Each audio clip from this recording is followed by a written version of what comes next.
Hello students, welcome to my channel easy learning accounts. और अब हम रिवाइज करेंगे हमारा बहुत बहुत ही important chapter of Indian economy, rural development. पिछली वीडियोस में हमने वन शॉट्स पढ़े हैं, जिसमें हमने चैप्टर नंबर 1, 2, 3, जिसमें पूरा first unit of India's economy on the eve of independence 50 से लेकर 90 और 1991 में लिबरलाइजेशन, ग्लोबलाइजेशन और प्राइवेटाइजेशन को फिनिश किया। उसके बाद हमने ह्यूमन डेवलपमेंट या ह्यूमन कैपिटल फॉर्मेशन वाला यूनिट कंप्लीट किया। और अब हम पढ़ रहे हैं रूरल डेवलपमेंट, जो कि बहुत बहुत बहुत इंपॉर्टेंट चैप्टर है हमारी इंडियन इकोनॉमी का। तो इसको समझ लेते हैं। सबसे पहले तो हमें ये बताया गया है कि भाई ये रूरल डेवलपमेंट क्या होता है। तो लगातार continuous and comprehensive socio-economic process attempting to improve all the aspects of rural life। Rural life के सारे सोशियो इकोनॉमिक डेवलपमेंट करना, इसे कहते हैं हम रूरल डेवलपमेंट। अब रूरल डेवलपमेंट का क्या प्रोसेस होता है, क्या किया जाए कि रूरल डेवलपमेंट, तो सबसे बड़ी चीज वो होती है डेवलपमेंट ऑफ ह्यूमन रिसोर्सेज। वहां पर रहने वाले लोगों की एबिलिटीज, उनकी स्किल्स, उनकी एजुकेशन, उनका नॉलेज, इसको इम्प्रूव करना। तो बाय डिफॉल्ट हमेशा अगर ऐसा होगा तो उस जगह का डेवलपमेंट तो अपने आप ही होगा जहां पर रहने वाले ह्यूमन रिसोर्सेज अगर डेवलप्ड हैं तो। नेक्स्ट है डेवलपमेंट ऑफ इंफ्रास्ट्रक्चर। अगर रूरल एरियाज का इंफ्रास्ट्रक्चर, रोडवेज, रेलवेज, वहां पर कम्युनिकेशन, वहां पर बैंकिंग फैसिलिटीज, वहां पर और तमाम जो फैसिलिटीज होनी चाहिए एक normal and standard and basic life जीने के लिए, तो वो सारी चीजें अगर वहां पर डेवलप हैं तो रूरल डेवलपमेंट होगा। तीसरा लैंड रिफॉर्म। जितना भी एक्सप्लॉयटेशन है बाय द बिग लैंडलॉर्ड्स, तो इस तरह की चीजें ना हो। तो अच्छे से अगर लैंड रिफॉर्म है तो भी हमारा कहीं ना कहीं सोशियो इकोनॉमिक डेवलपमेंट होता है। अगर गरीबी हटा दी जाए, वहां पर जो गरीबी है, परेशानियां है, अनएम्प्लॉयमेंट है, जिनकी वजह से लोग गरीबी रेखा के नीचे है, मतलब बिलो पॉवर्टी लाइन है, तो अगर इसको भी रिमूव करा जाए तो बच्चों, तो इससे भी रूरल डेवलपमेंट होता है। And development of productive resources, वहां पर प्रोडक्शन अपॉर्चुनिटीज को बढ़ाना, एम्प्लॉयमेंट अपॉर्चुनिटीज जनरेट करना। अगर ऐसा हो वेरियस एसएसआई यूनिट्स के होने से, जो कि होता भी है कि अगर स्मॉल स्केल इंडस्ट्रीज ओपन है specially in the rural areas, तो इससे कहीं ना कहीं एम्प्लॉयमेंट अपॉर्चुनिटीज मिल रही है, तो इससे भी रूरल डेवलपमेंट होगा। तो ये सारे 4-5 पॉइंट्स जो हैं वो हमें ये बतला रहे हैं कि किस तरह से रूरल डेवलपमेंट होता है। Now the next one is how to get the rural credit. Rural credit का मीन्स होता है जो गांव में रहने वाले लोग हैं उनको उधार की सुविधा प्रोवाइड करना, इसे कहते हैं रूरल क्रेडिट। ये सुविधा दो तरीके से मिलती है, एक होता है इंस्टीट्यूशनल सोर्सेज और एक होता है नॉन इंस्टीट्यूशनल सोर्सेज। तो बच्चों, इनको आपको तैयार कैसे करना है, सबसे पहले वो समझिए। इसमें जो भी इंस्टीट्यूशनल और नॉन इंस्टीट्यूशनल सोर्सेज हैं, इन सब के आने वाले एग्जाम के लिए केवल नाम तैयार करिए और एक्सप्लेन केवल दो को बहुत अच्छे से तैयार करिए, वो है नाबार्ड और सेल्फ हेल्प ग्रुप। तो अगर एमसीक्यूज में आ जाए या 1 मार्क्स में आ जाए कि नॉन इंस्टीट्यूशनल सोर्सेज कौन कौन से हैं, तो money lenders, relatives, traders and commission agents, rich landlords, ये सब हमारे नॉन इंस्टीट्यूशनल सोर्सेज हैं। और इंस्टीट्यूशनल सोर्सेज में आ गए हमारे cooperative credit, land development bank, commercial bank credit, regional rural banks, government. तो केवल यहाँ तक जो मैंने नाम बोले, ये केवल आपको नाम ही रीड करने हैं ताकि आप एमसीक्यूज पहचान पाए कि इसमें कौन से इंस्टीट्यूशनल है और कौन से नॉन इंस्टीट्यूशनल सोर्सेज हैं। अब डिस्क्राइब में हमें कौन कौन से 3-3 नंबर के हिसाब से रेडी करना है, वो है हमारा नाबार्ड और सेल्फ हेल्प ग्रुप। तो नाबार्ड और सेल्फ हेल्प ग्रुप को डिटेल में पढ़ लेते हैं। तो सबसे पहले हम पढ़ेंगे NABARD. What is the full form of NABARD? National bank for agriculture and rural development. It is a apex bank which provide the various functions like expansion of rural credit. Its objective to promote the health and strength of credit institutions, and beside providing finance to the credit institution, NABARD also provide financial support to the non-farm sector to promote the rural development and prosperity of backward rural areas. तो एक तो नाबार्ड एक ऐसी apex bank है जो कहीं ना कहीं रूरल क्रेडिट प्रोवाइड करने में हेल्प करती है। दूसरा, ये क्रेडिट के साथ साथ वो सोर्सेज भी प्रोवाइड करती है, सपोर्ट भी प्रोवाइड करती है उन नॉन फार्म सेक्टर्स को, ताकि हमारा ओवरऑल डेवलपमेंट हो और सोशियो इकोनॉमिक डेवलपमेंट हमारी पूरी सोसाइटी का हो, specially to the rural area. Now what is the self help group? Self help group को bank linkage programme for micro finance भी कहते हैं। तो माइक्रो फाइनेंस के नाम से भी एग्जाम में आ जाता है। हम लोग सेल्फ हेल्प ग्रुप पढ़ते रहते हैं और ये माइक्रो फाइनेंस के हिसाब से क्वेश्चन आया, तो कहीं ना कहीं बच्चों को ये कंफ्यूजन होता है कि भैया ये माइक्रो फाइनेंस क्या है। तो their focus is only for those rural people who have no sustainable access to the formal banking system। जो लोग फॉर्मल बैंकिंग सिस्टम से एक्सेस नहीं कर पाते हैं उनके लिए सेल्फ हेल्प ग्रुप है। ये समझ लो आज के टाइम की मॉडर्न किटी की तरह सेल्फ हेल्प ग्रुप है। आज पहले क्या था, कुछ 5-6-10 लेडीज इकट्ठी हुई, उन्होंने एक भैया कहा कि हम सब एक किटी करेंगे, उसमें 1000 रुपये हम सब लगाएंगे, 10,000 रुपये हो गए, तो एक बार में किसी की हेल्प करने के लिए वो प्रोवाइड करते हैं। उसी का ही नया वर्जन बन गया है आज की कट किटीज, जिसमें कुछ group of ladies get together करती हैं और मेंबर्स होती हैं सब उसकी, और हेल्प करती हैं, सपोर्ट प्रोवाइड करती हैं। मंथली एक बल्क ऑफ अमाउंट सब इकट्ठा जमा करते हैं और किसी एक को दे दिया जाता है। तो इसका मॉडर्न फॉर्म है सेल्फ किटीज, और ये पहले था सेल्फ हेल्प ग्रुप। केवल फीमेल्स ने ये शुरू किया था, लेकिन अब इसके male as well as female सब मेंबर्स होते हैं। केवल फाइनेंशियल सपोर्ट ये अपने मेंबर्स को ही प्रोवाइड करते हैं और प्रमोट करते हैं small portion of minimum contribution from each member. Target करते हैं स्मॉल एंड मार्जिनल फार्मर्स और सस्टेनेबल एसेस करते हैं उन लोगों को जो फॉर्मल बैंकिंग सिस्टम के साथ एडजस्ट नहीं करना चाहते। Confined to consumption purpose and negligible promotion is borrowed for productive purpose. और कहीं ना कहीं ये एक ऐसा ग्रुप है जो कहीं ना कहीं एम्पावर करता है स्पेशली वुमेन्स को, जो सपोर्ट करती हैं अपने मेंबर्स को for the financial assistance and financial support to each other. तो इसको कहते हैं सेल्फ हेल्प ग्रुप। किसी भी तरह आप ये वाला टॉपिक डिटेल में पढ़ना बिल्कुल मत निगलेक्ट करिएगा। 2 से 3 बार इसके सारे लाइंस मेरी सुनते जाइएगा, ताकि कम से कम 3 नंबर के हिसाब से सेल्फ हेल्प ग्रुप या फिर माइक्रो फाइनेंस या फिर जो नबार्ड है, उन दोनों को आप अच्छे से तैयार कर लेना। क्रिटिकली अप्रेस करते हैं रूरल बैंकिंग को। सरकार ने सुविधा तो दी, लेकिन इतनी सफिशिएंट सुविधाएं नहीं है। तो insufficiency is one of the important problem of rural banking.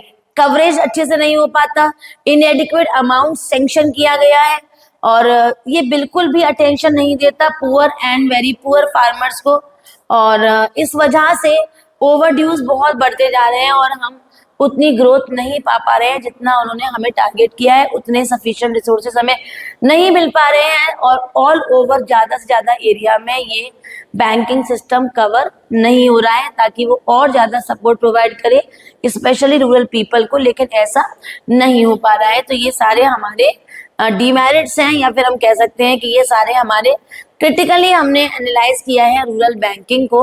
तनवा को आप 1 मार्क्स के हिसाब से रेडी करिए। तनवा is a project initiated in Tamil Nadu to train the women. Women को ट्रेन किया गया क्या क्या सिखाने के लिए? लेटेस्ट एग्रीकल्चर तकनीकों को सिखाने के लिए तमिलनाडु की वुमेन्स को ट्रेन किया गया। इसको कहते हैं तनवा, Tamil Nadu women agriculture technique. Womens को एग्रीकल्चर टेक्निक सिखाना, इसे कहते हैं तनवा।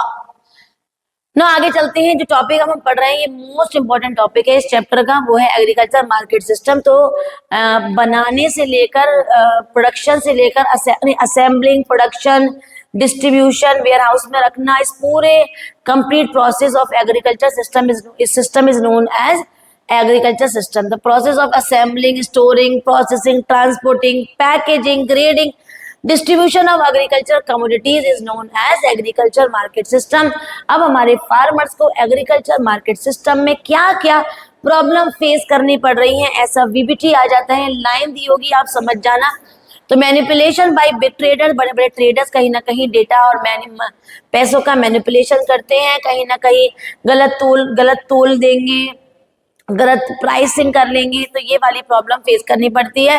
Lack of market information, farmers को कई बार कई चीज़ों की ऐसी इंफॉर्मेशन, ज़रूरी इंफॉर्मेशन उनको नहीं पता होती।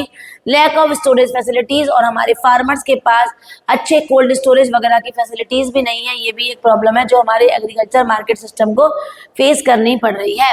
Now what are the measures to improve them. कभी भी कोई प्रॉब्लम होगी तो इंडियन इकोनॉमी में उसकी प्रॉब्लम भी जरूर बताई जाएगी। तो इसकी प्रॉब्लम सोल्यूशन है 4। पहला है रेगुलेटेड मार्केट, कहीं ना कहीं जो माल प्रैक्टिस हो रही है, गलत तोल रहे हैं, वेइंग गलत कर रहे हैं, या डेटा में जो प्राइसिंग है वो गलत कर रहे हैं, अनफेयर कर रहे हैं, तो उसको कंट्रोल करना, उसे रेगुलेट करना, इसे कहते हैं regulated market. Roadways, warehousing, अभी ये प्रॉब्लम आई थी ना कि हमने स्टोरेज की फैसिलिटी नहीं है, तो अच्छी स्टोरेज की, वेयर हाउस की, गोडाउन की फैसिलिटी प्रोवाइड करना, इसको बोलेंगे हम इंफ्रास्ट्रक्चरल फैसिलिटीज। और तीसरा कोऑपरेटिव मार्केटिंग, जहां पर हमारे फार्मर्स को सही और फेयर प्राइस रिलीज किए जाएं। और सबसे चौथा है हमारा डिफरेंट पॉलिसी इंस्ट्रूमेंट, इसमें मिनिमम सपोर्ट प्राइस रखना ताकि सब उस चीज को परचेज कर पाए। और दूसरा है हमारा मेंटेनेंस ऑफ बफर स्टॉक, अच्छे से जो हमारा बफर स्टॉक है उनको प्रॉपर तरीके से रखना। नेक्स्ट है हमारा पब्लिक डिस्ट्रीब्यूशन सिस्टम, जहां पर फेयर शॉप्स में डिस्ट्रीब्यूट किया जाता है सामान। तो रेगुलेटेड मार्केट का पिक्चर देख लो ध्यान से, ऐसा बन के आएगा। तो रेगुलेटेड मार्केट की बात हो रही है जहां पर अनफेयर ट्रेड प्रैक्टिसेस को रोका जाता है, अच्छी फैसिलिटी प्रोवाइड करना, रेलवे, रोडवे और वेयर हाउसिंग की, गोडाउंस की। कोऑपरेटिव मार्केटिंग में कहीं ना कहीं ये चेक करना कि फेयर प्राइस चार्ज हो रहे हैं कि नहीं, अनफेयर तो नहीं हो रहा फार्मर्स के संग। डिफरेंट पॉलिसी इंस्ट्रूमेंट के अंदर 3 पॉइंट है बच्चों, 3 नंबर के हिसाब से हम तीनों याद करके जाएंगे। Minimum support price, agriculture goods के जैसे व्हीट है, मेज है, राइस है, इनके मिनिमम प्राइस रखना ताकि it is purchase by each and every person. Government is willing to buy any amount of grain from the farmers, तो फार्मर्स को सही प्राइस मिल जाए। Maintenance of buffer stock, the food corporation of India purchase the things and maintain the buffer stock, और अच्छे से उनको store रखती है। Public distribution system, the public distribution system in our country operate through a network of ration shop, इसको हम fair shop भी कहते हैं। और एसेंशियल चीजें वहां प्रोवाइड की जाती हैं, जैसे वीट है, राइस है, केरोसिन है। केरोसिन तो अब नहीं मिलता, ये आप समझ लो क्यों नहीं मिलता।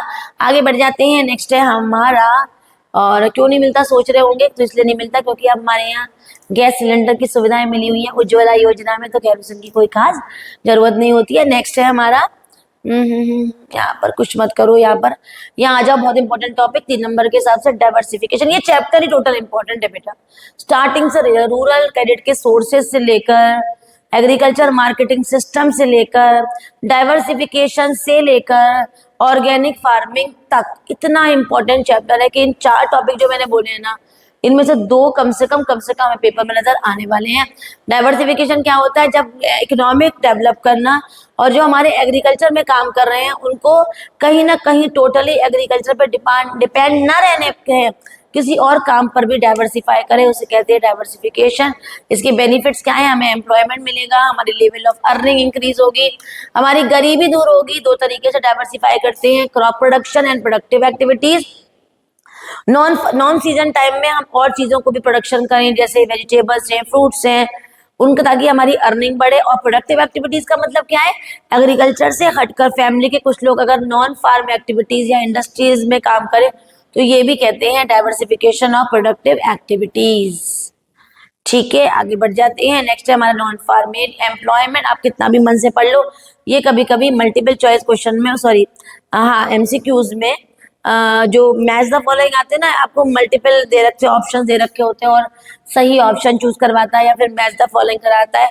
पूरा टॉपिक कभी कभी उसमें ही नजर आ जाता है, और हम 3-3, 4-4 नंबर के हिसाब से रेडी करके जाते हैं।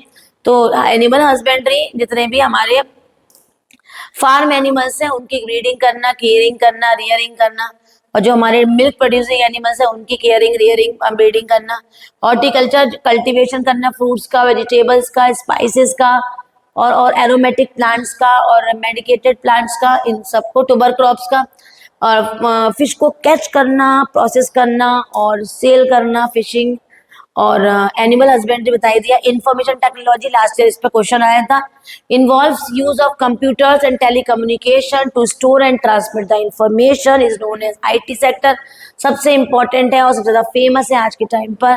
एनिमल हस्बेंड्री, लाइफ स्टॉक का ब्रीडिंग, केयरिंग एंड रियरिंग करना, और जैसे डक है, गूज है, गोट है।